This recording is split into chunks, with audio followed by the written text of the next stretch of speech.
باللہ من الشیطان الرجیم بسم اللہ الرحمن الرحیم۔ ناظرین، سلسلہ حضرت خالد بن ولید رضی اللہ تعالی عنہ کی گزشتہ قسط میں ہم نے بیان کیا تھا کہ کس طرح حضرت نعیم کعب بن اسد سے کہتے ہیں کہ تم اپنی حفاظت کی اہل قریش سے ضمانت لے لو۔ عرب کے رواج کے مطابق انہیں کہو کہ ان کے اونچے خاندانوں کے کچھ آدمی تمہیں یرغمال کے طور پر دے دیں۔ اگر انہوں نے اپنے چند ایک معزز اور سرکردہ آدمی دے دیے تو یہ ثبوت ہوگا کہ وہ معاہدے میں مخلص ہیں۔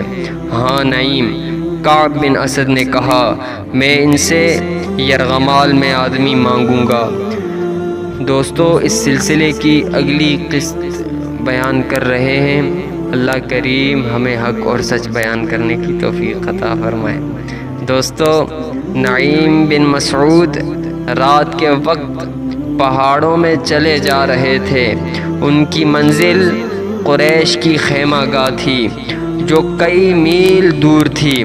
سیدھا رستہ چھوٹا تھا لیکن راستے میں خندق تھی۔ وہ بڑی دور کا چکر کاٹ کے جا رہے تھے۔ وہ گزشتہ رات سے مسلسل چلے جا رہے تھے، مگر چھپ چھپ کر چلنے اور عام سفر میں بہت فرق ہوتا ہے۔ نعیم جب ابو سفیان کے پاس پہنچے تو ایک اور رات شروع ہو چکی تھی۔ اس وقت ان کی ہڈیاں بھی دکھ رہی تھی اور ان کی زبان سوکھ گئی تھی۔ ایک ہی بار بے تحاشا پانی پی کر وہ بولنے کے قابل ہوئے۔ ابو سفیان نعیم کی دانشمندی اور تدبر سے متاثر تھا۔ تمہاری حالت بتا رہی ہے کہ تم اپنے لشکر میں سے نہیں آئے۔ ابو سفیان نے نعیم سے پوچھا، کہاں سے آ رہے ہو؟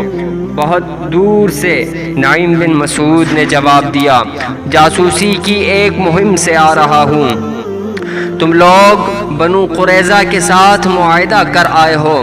کیا تم بھول گئے تھے کہ یہودیوں کو ہمارے ساتھ جو دلچسپی ہے وہ صرف اس لیے ہے کہ وہ اسلام کو ہمارے ہاتھوں یہیں پر ختم کرا دینا چاہتے ہیں۔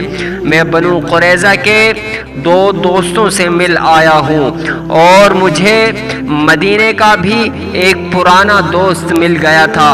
مجھے پتہ چلا کہ کعب بن اسد نے محمد عربی صلی اللہ علیہ وسلم کا ساتھ نہیں چھوڑا، بلکہ کعب نے مسلمانوں کو خوش کرنے کا ایک نیا طریقہ سوچا ہے۔ تم نے اسے کہا کہ وہ مدینے میں مسلمانوں پر حملہ کرے۔ وہ اب تم سے قریش کے سرکردہ خاندانوں کے چند افراد یرغمال میں ضمانت کے طور پر رکھنے کے لیے مانگے گا، مگر انہیں وہ مسلمانوں کے حوالے کر دے گا اور مسلمان ان افراد کو قتل کر دیں گے۔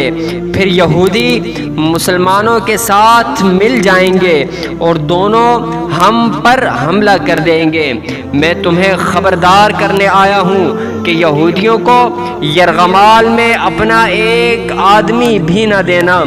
خدا کی قسم، نعیم، ابو سفیان نے کہا، اگر تمہاری یہ بات سچ نکلی تو میں بنو قریظہ کی بستیاں اجاڑ دوں گا۔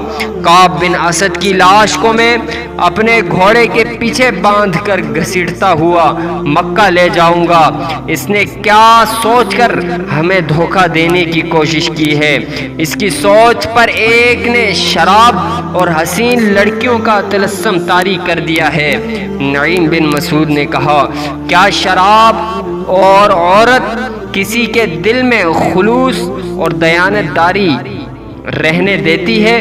اسے شراب اور عورت کس نے دی؟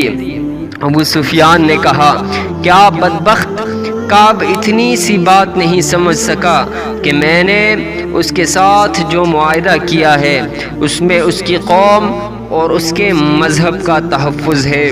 اگر محمد صلی اللہ علیہ وسلم کا مذہب اسی طرح پھیلتا چلا گیا تو یہودیت ختم ہو جائے گی۔ ناظرین گرامی، اس واقعے سے وابستہ مزید احوال ہم اگلی قسط میں بیان کریں گے۔ ان دلچسپ واقعات سے لمحہ بلمحہ آگاہ رہنے کے لیے ہمارے اس چینل کو سبسکرائب کریں اور بیل آئیکن کو ضرور دبائیں۔ دوستو، اگلی ویڈیو آنے تک اپنا اور اپنے ہمسایوں کا خیال